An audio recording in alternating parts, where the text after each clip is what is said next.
सर्वांना माझा नमस्कार। मी मृणाली अजित कांबळे, इयत्ता 7वी ची विद्यार्थिनी।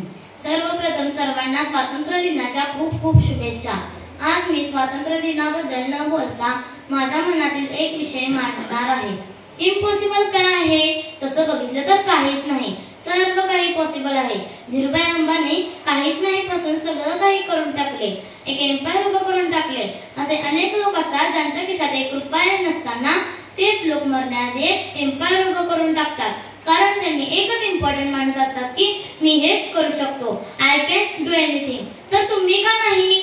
याने फरक पडत नाही की तुम्ही कुठून आलाय, यानेही फरक पडत नाही की तुम्ही कुठे राहता, याने सुद्धा फरक पडत नाही तुमची फॅमिली गरीब आहे की श्रीमंत।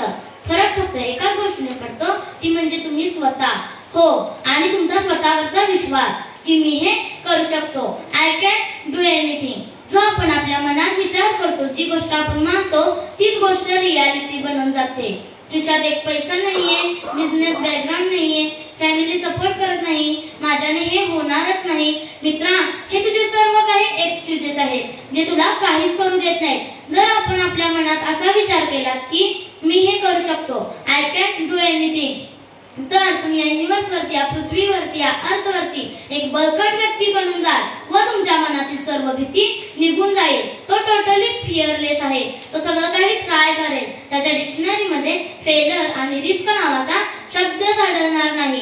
सर्वात पहिला स्वतःवर विश्वास ठेवायला शिका, मग प्लॅन बनवा की हे कसं करायचं आहे। दिवसातील 24 तासांपैकी 12 ते 15 तास त्या प्लॅनला एक्झिक्यूट करायला शिका।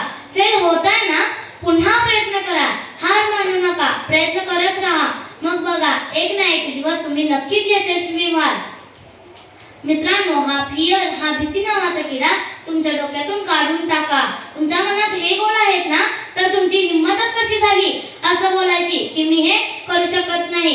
लोक हजारो कारणे सांगतील की याने हे इम्पॉसिबल आहे, पण तुम्ही त्यावर 10,000 कारणे सांगा की याने हे पॉसिबल आहे आणि मी हे करणारच, आणि करणारच नाही तर करून दाखवणार। त्यांना फक्त एवढंच सांगा, तुमचे डोळे उघडे ठेवा आणि पहा मी कसा माझ्या आयुष्यात यशस्वी होत होते।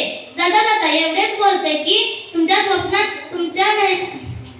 स्वप्नांपुढे भीतीची काय अवकाश आहे यार, तुमच्या स्वप्नांपुढे भीतीची काय अवकाश आहे यार, तुमच्या मेहनतीपुढे हातांवरच्या रेषांची काय ताकद आहे यार, तुमच्या मेहनतीपुढे हातांवरच्या रेषांची काय ताकद आहे यार। मला विश्वास आहे की तुम्ही तुमचे ध्येय लवकरच गाठाल व तुमच्या ध्येयाला तुम्ही लवकरच रियालिटी मध्ये बदलाल। धन्यवाद।